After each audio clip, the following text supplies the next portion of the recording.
Сәлем достар, сіздермен бүгін үй жағдайында осындай өте дәмді, өте жұмсақ нан дайындайтын боламыз. Видеоның соңына дейін толық көріңіздер.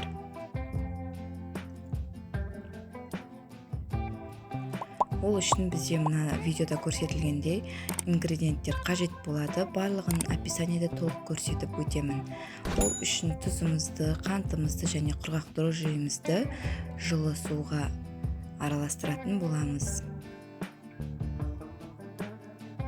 Жақсылап араластырып аламыз.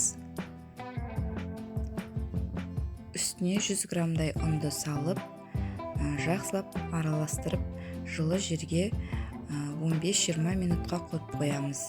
Яғни дрожжиіміз әрі қарай активация жасап, жұмыс жасау үшін.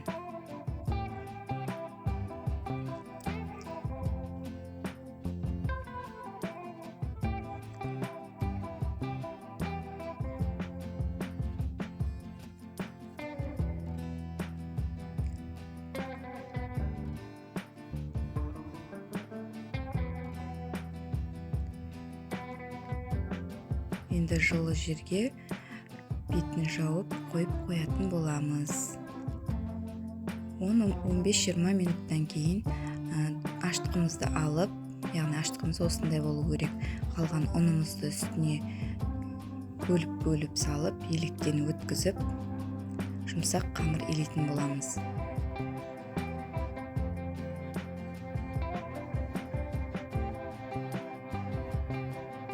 Барлық ингредиенттерді описаниеде көрсетіп өтемін. Сол жерден жақсылап қарап алсаңыздар болады. Осындай өте жұмсақ, қолға жабысатын қамыр илеуіміз керек. Енді сұйық майымызды бөліп құйып, қамырымызды әрі қарай иінін қандырып, жақсылап илеп аламыз.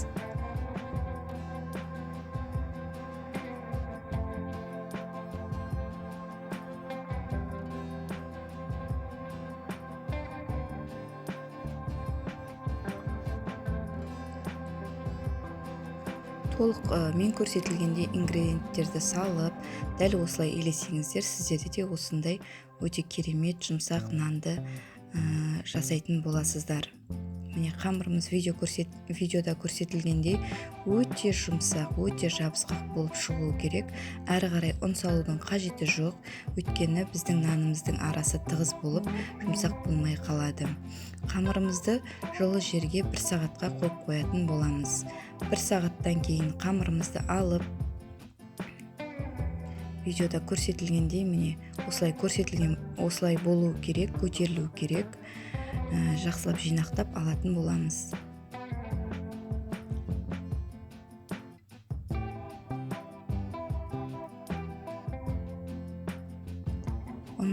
Столымыздың үстіне ұн сеуіп, қамырымызды теңде 2 бөлікке бөліп алатын боламыз.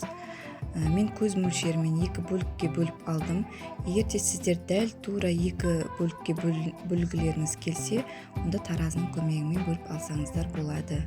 Міне осы видеода көрсетілгендей қамырларымызды дөңгелектеп шар формасына келтіреміз.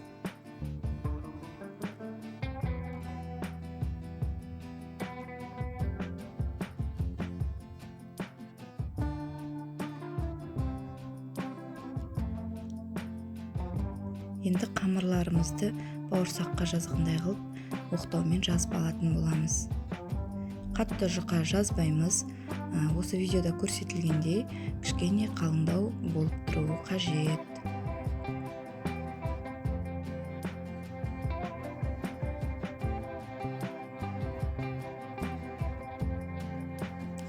Енді дайын болған қамырымызды осылай рулет сияқты орап, осындай формаға келтіретін боламыз, яғни нанның формасына. Екінші қамырымызды да дәл осылай орап листімізге саламыз. Пешімізді алдын ала 180-200 градусқа қыздырып қоямыз. Енді дайын болған қамырларымызды жарты сағат, 1 сағатқа расстойкаға қоямыз. Міне менде қамырлар осылай дайын болды, осылай көтеріліп, әдемі болып шықты. Енді оның бетіне өзіңіз кез келген нанның формасындағыдай суреттерді салып, наныңызды әсемдеуіңізге болады.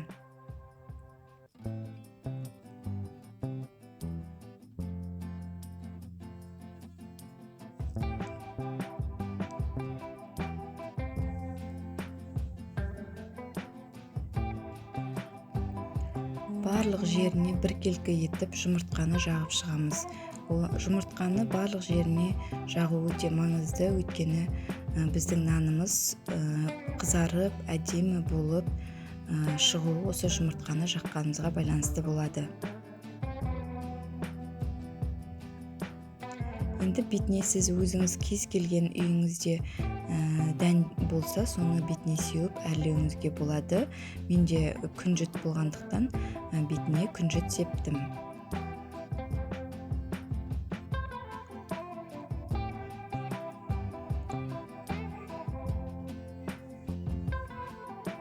Дайын болған нандарымызды қызып тұрған пешке салып аламыз.